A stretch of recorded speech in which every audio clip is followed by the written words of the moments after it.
You're now listening to All Hog Sports, covering all Arkansas Razorback sports, such as football, basketball, baseball, and much more. Now, here's your host for today's show, Sam Stimson.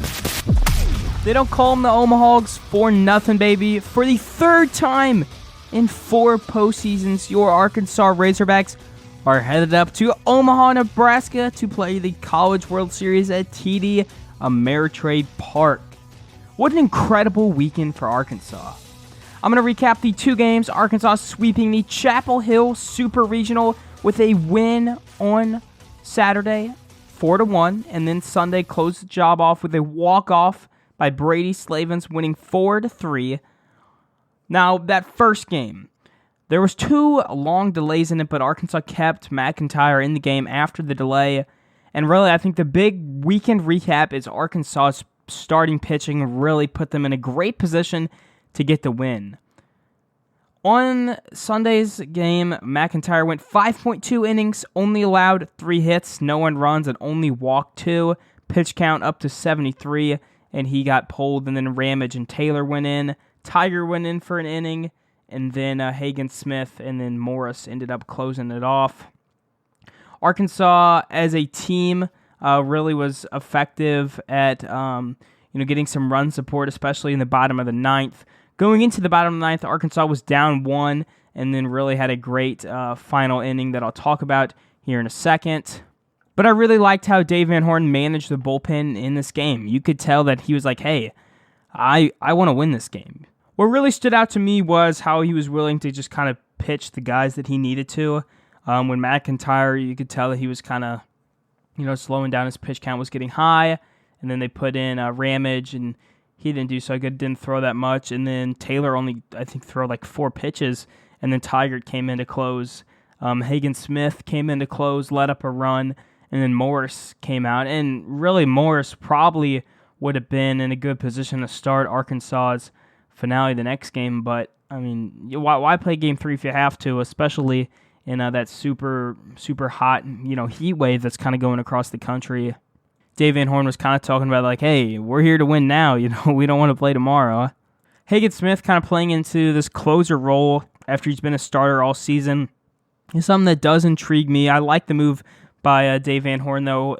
In the Sunday finale, he had 1.1 innings pitched, 3 hits allowed, and 1 earned run, 2 strikeouts, and then closing 1 inning pitched on Saturday, 1 hit and 1 strikeout. I do like this new role, for Hagen. I think when he was a starter, he really liked to kind of push the tempo, push the inning, and a little bit more faster. And as a reliever and being a closer, he kind of slows things down. He's not pushing the tempo as much, and I feel like that gets in his rhythm and kind of helps his command out. Arkansas's pitching, though, was tremendous against North Carolina in that finale game. Only allowed 8 total base runners for the whole game, throwing 6 strikeouts. Arkansas put themselves in a great position with solid run support to get the win, and they were able to do so.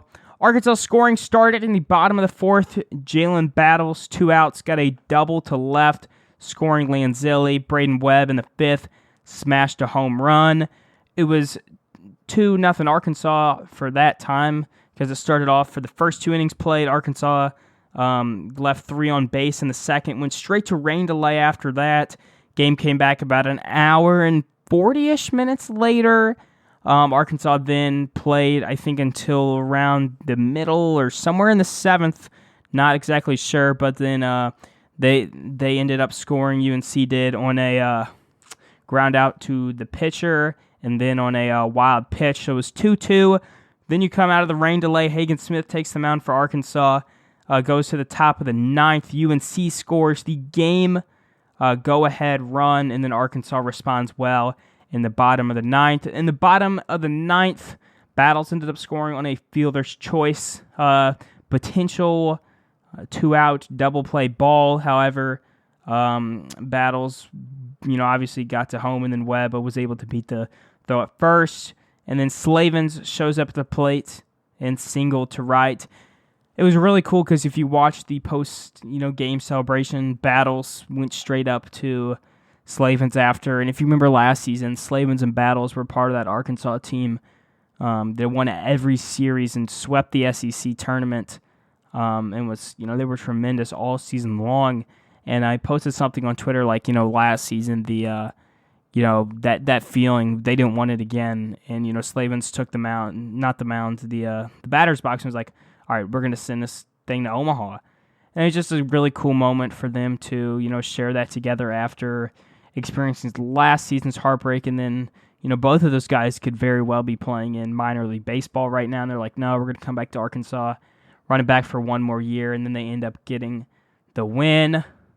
Arkansas had 12 hits on the day, a fantastic day. The plate was 16 total base runners.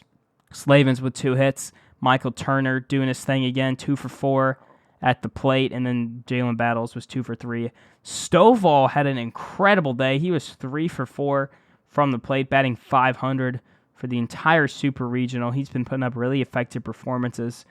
And, a lot of the preseason expectations were more freshman of the year. He kind of started off slow, got injured, and you can tell he wasn't there. But after he kind of got over his injury, he's been doing fantastic in the postseason and really has become a hot bat in that, 8th spot for Arkansas this season. Overall recap, though, for the Sunday finale, Arkansas getting the walk-off, punching their ticket to Omaha. The run support was fantastic, getting 12 hits, 16 guys on base, really fantastic. And it can be hard, you have 2 long rain delays, and the thing is with the rain delay policy from the NCAA, it's a 8-mile radius. And, you don't think 8 miles is that much, but it's 8 miles in every direction. So it's basically this 16-mile circle all the way around that you have to play within, for the Lightning. And then the Lightning, storms were moving through the area. And even though it wasn't raining that much, guys are sitting, resting, obviously not playing baseball, and it's hard to kind of play to any momentum that was going anyway. You could say Arkansas did get a little bit of a break during that first one because North Carolina had a huge strikeout with runners on base. But again, it's baseball. It's an outside sport. Things happen like that. Arkansas also, I thought, on the weekend did a fantastic job of keeping Honeycutt from stealing, especially in this finale. He's been fantastic base runner all season for UNC, but they really kind of checked and, pitched around him. He obviously did have a home run in that first game. But yeah, Sunday game, Arkansas got great run support, great hit support. Pitching did its thing. And I truly believe with the starting pitching from Nolan that we've seen in the postseason, from McIntyre, guys like Smith, Tiger, Morris, Arkansas does have the pitching to compete in Omaha. This is a pitching staff that's really turned it around and put themselves in solid positions to win a lot of baseball games, even if the offense isn't scoring 7+ runs. The pitching has been fairly deep too. It's not like there's just a couple guys out there that are going to be able to provide long inning relief. Now, in that first game on Saturday morning, Arkansas took a commanding lead early on in the 5th, scoring 3 runs. I think kind of just led the whole entire way and won that game 4-1. Arkansas's pitching in this game was phenomenal. Connor Nolan got the start on the bump, 6.2 innings pitched, had 6 hits allowed and 1 walk, had 6 strikeouts, and most of the batters he was facing, he was just straight up retiring them and making them look silly. I truly believe with this pitching performance from Connor Nolan, Arkansas can beat any team in the nation. Now, Arkansas was up 4-0 in the 7th. Nolan came out. Evan Taylor went in. He had solid performance, 1.1 innings pitched, 1 earned run allowed, and then Hagen Smith got the close. The guy who scored for North Carolina was Vance Honeycutt. He is obviously one of their better players. All-ACC freshman.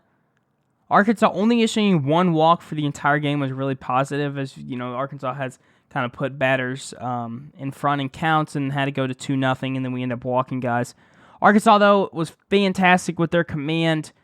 Had 8 strikeouts as a team, allowed 12 base runners.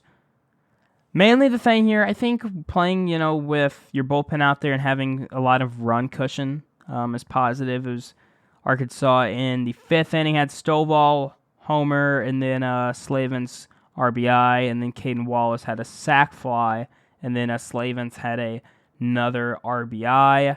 Slavin's would probably be my MVP for the Chapel Hill Super Regional if I had to pick one. He got the RBI, game winner in the finale, and then was 2 for 5 on the first game with 2 RBIs. Caden Wallace 1 for 3 with that RBI.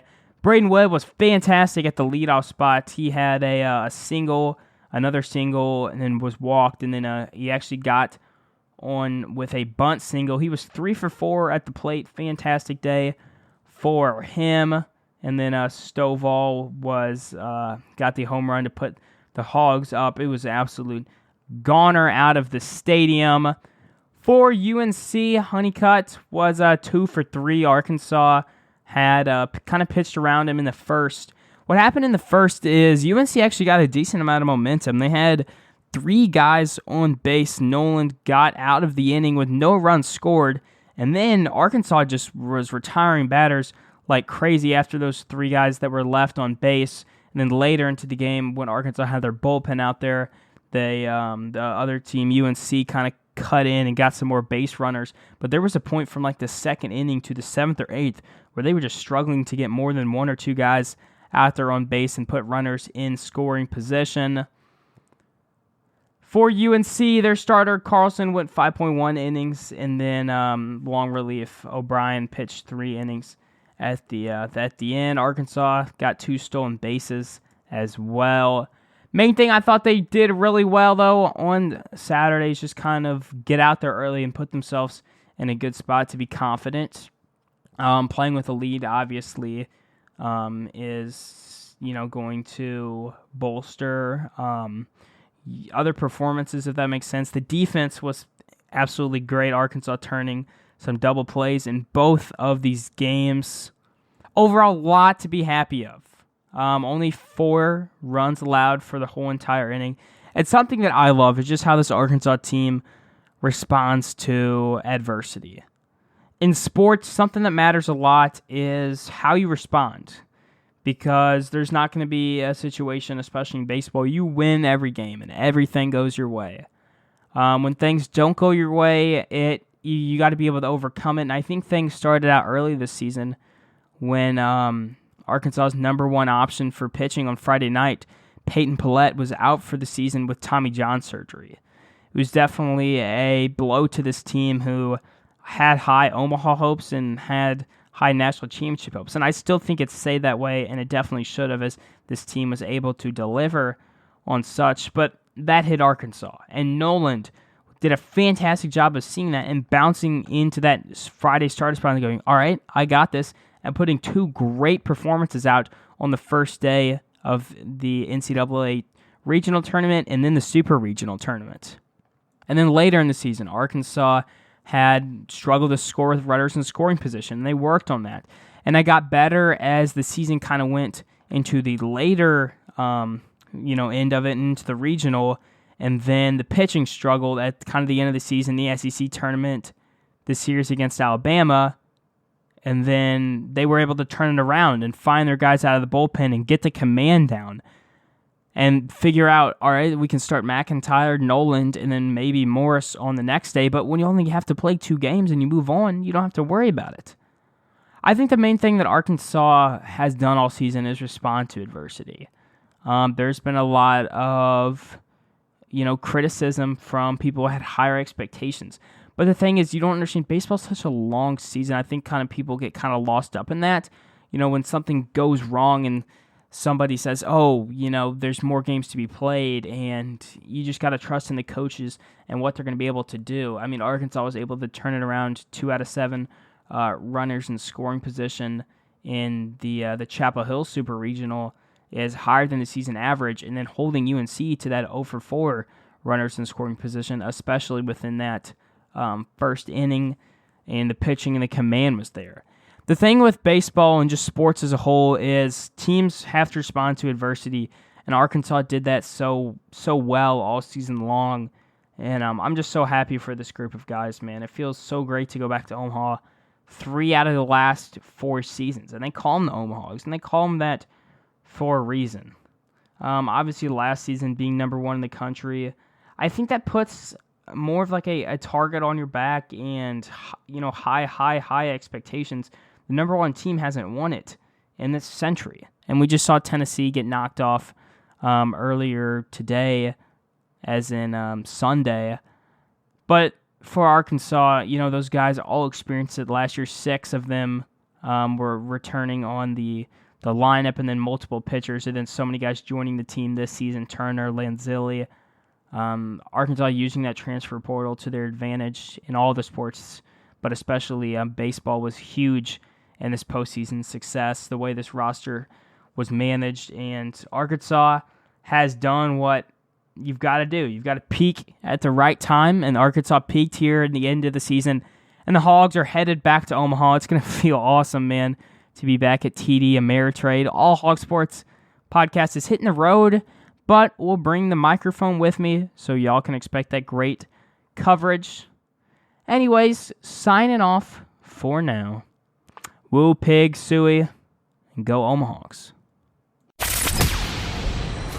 That's all for today's episode of All Hog Sports with Sam Stimson.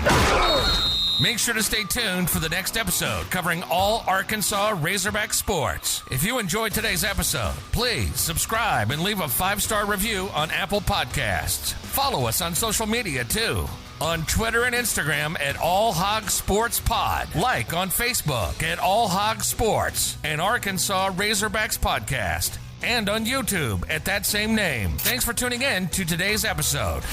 Go Hogs!